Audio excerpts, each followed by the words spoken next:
шоми 3 декабр дар як қатор шабакаҳои иҷтимоии интернетӣ наворе паҳн гардид, ки дар он ҷавондухтаре ба дағалгуфторӣ роҳ дода даъво дорад. ҷавонписари номаълуме ба ӯ дарафтода ӯро дар ҷои ҷамъиятӣ мавриди даштному ҳақорат қарор додааст.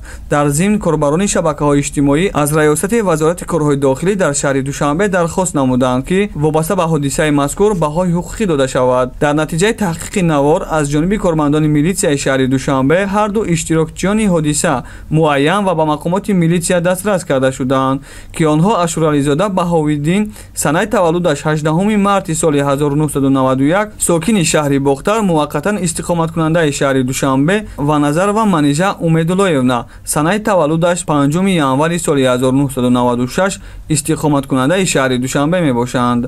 зимни баррасӣ ва пурсиши ҳар ду ҷониб муайян карда шуд, ки санаи 3 декабри соли ҷорӣ тахминан соати 14:30 ҳангоми дар кӯчаи Зарнисор назди бозори Корвон қарор доштани шаҳрванд Назарова Манижа ҷонибаш шаҳрванд Ашурализода Баҳовиддин дарафтода баъди қапидани дасташ номбурдаро мавриди даштному ҳақоратҳои қабеҳ қарор дода тартиботи ҷамъиятиро вайрон намудааст.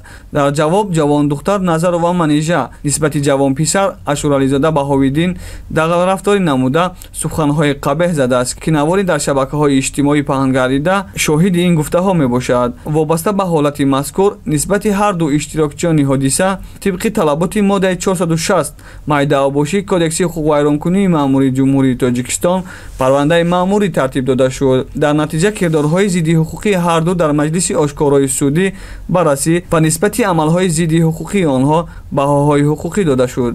сипас бо қарори суд нисбати шаҳрванд Ашурализода Баҳовиддин ҷазо дар намуди ҳабси маъмурӣ ба муҳлати 5 шабонарӯз таъин карда шуд. ҳамчунин бо қарори суд барои дағалгуфторӣ дар ҷои ҷамъиятӣ нисбати Назарова Манижа ҷазо дар намуди ҷаримаи маъмурӣ ба андозаи 7 нишондиҳанда барои ҳисобҳо таъин гардид.